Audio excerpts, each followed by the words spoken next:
उद्धव ठाकरेंना खेडच्या सभेला अख्ख्या राज्यातून माणसं आणली. अफजल खान चालून येतो तसा आला रामदास कदम. हिम्मत असेल तर दापोलीत सभा लाव आणि किती माणसं जमतात ते दाखवा. भाड्यानं माणसं आणू नकोस. खेडच्या सभेला उभ्या महाराष्ट्रातनं माणसं आणली. जसं अफजल खान चालून येतोय तसा उद्धव ठाकरे चालून आला, अशी टीका शिंदे गटाचे नेते रामदास कदम यांनी केली. रामदास कदम म्हणाले की उद्धव ठाकरे यांनी आपल्या चमचे पाठवून इकडचे व्हिडिओ बघावेत, म्हणजेच योगेश कदम याची ताकद कळेल. योगेश कदमला राजकारणात उठवण्याचा उद्धव ठाकरे यांनी विडा उचलला होता. त्यावेळी राष्ट्रवादीच्या आमदाराला गाडून योगेश कदम आमदार झाले. आपल्या आमदाराला पाडण्यासाठी प्रयत्न करणारा पहिला गद्दार उद्धव ठाकरे असल्याची टीका रामदास कदम यांनी केली. दरम्यान भाजपने केसाने गळा कापू नये अशी टीका केली होती. यानंतर भाजपकडूनही प्रत्युत्तर आल्यानंतर रामदास कदम म्हणाले, मी वरिष्ठ भाजपबद्दल बोललो नाही, पण इथले भाजप नेते आम्हाला संपवत आहेत. यावेळी बोलताना कदम यांनी रवींद्र चव्हाण यांचा एकेरी उल्लेख केला. एकनाथ शिंदेच फक्त उद्धव ठाकरे यांना धडा शिकवू शकतात असंही ते म्हणाले. आदित्य यांचा पिल्लू असा उल्लेख कदम यांनी केला. माझ्या योगेश दादाला पूर्णपणे राजकारणाचा संपवण्याचा विडा सुचवला होता उद्धव ठाकरेंनी. उद्धव ठाकरे त्यावेळेला हॉस्पिटलला होते आणि हॉस्पिटलमध्ये सभा घेत होते, मिटिंग घेत होते. योगेशला कसं संपवायचं तसं कटकावस्थान त्या हॉस्पिटलला चाललं होतं. त्या मिटिंगमध्ये होते सुभाष देसाई, त्या मिटिंगमध्ये होता अनिल पवार, त्या मिटिंगमध्ये विनायक राऊत, 5 लोक होते. पण विनायक राऊतांनी त्यावेळेला योगेश दादा तुझी बाजू घेतली होती. मला जी आतली माहिती आहे ती या अंदर की बात आहे. कसं संपवायचं तिथं त्या हॉस्पिटलमध्ये उद्धव ठाकरे असताना तिथं त्यांनी प्रत्येकाला चिठ्ठ्या दिल्या, चिठ्ठ्या, आणि तर मतदान घेतलं. योगेशदाच्या बाजूने कोण कोण आहे दादा मी तुला कधी बोललो नाही, कधी बोललो नाही.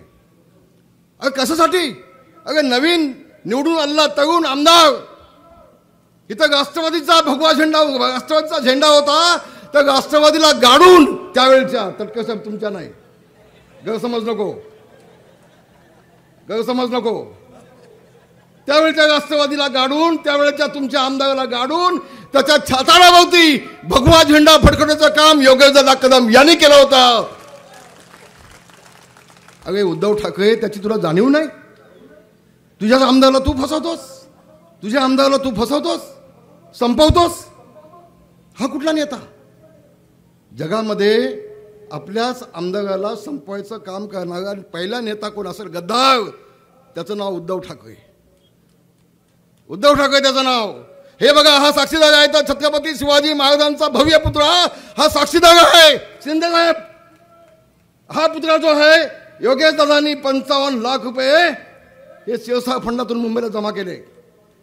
मुंबईमध्ये हा पुतळा बनवला, इथं आणून तो बसवला. आज जाऊन त्या पुतळ्याच्या खाली जाऊन बघा योगेश कदमचं नाव कुठं लिहिलेलं आहे ते जाऊन बघा. एवढी मोठी बेईमानी, एवढी मोठी बेईमानी. जो मुलगा काम करतोय इथं, तुमचा पक्ष मोठा इथं बनवतोय, रात्रंदिवस काम करतोय, तुम्ही त्याला संपवताय. तटकरे साहेब तुम्ही त्याला किती साथ दिली मला माहित नाही, पण ह्या दापोलीच्या नगर परिषदेच्या भोवती शिवसेनेचा भगवा झेंडा फडकत होता. उद्धव ठाकरेंनी योगेश कदमला बाजूला करून तुमचा राष्ट्रवादीच्या हातामध्ये ती नगर परिषद दिली.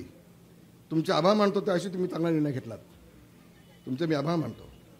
आणि बघाच मी बोललो, मी भाजपच्या बाबतीमध्ये बोललो नाही, भाजपच्या वरिष्ठ नेत्यांच्या बाबतीमध्ये बोललो नाही. शिंदे साहेब हे तटकरे साहेबांना याला सांगा. भाजपचे नेते देवेंद्र फडणवीस इथं येऊन आज देखील त्यावेळेला उद्धव ठाकरेंकडनं संपवण्याचा प्रयत्न चालू होता. आज युती असताना इथल्या भाजपकडून प्रयत्न चालू आहे. तो इथल्या कोण? तो रवींद्र चव्हाण, तो इथं 10-15 कोटीची कामं घेतो. कोण? तो ठाण्याचा भाजपचा आमदार केळकर, तो येऊन इथं भूमिपूजन करतो स्थानिक आमदाराला बाजूला ठेवून. कोण? तो गोव्याचा मुख्यमंत्री, तो इथं येऊन दापोलीत येऊन शिवसेनेच्या लोकसभेच्या जागेवरती अधिकार सांगतो. अरे चाललंय काय तुमचं? Bureau report, SBN Marathi, Dapoli.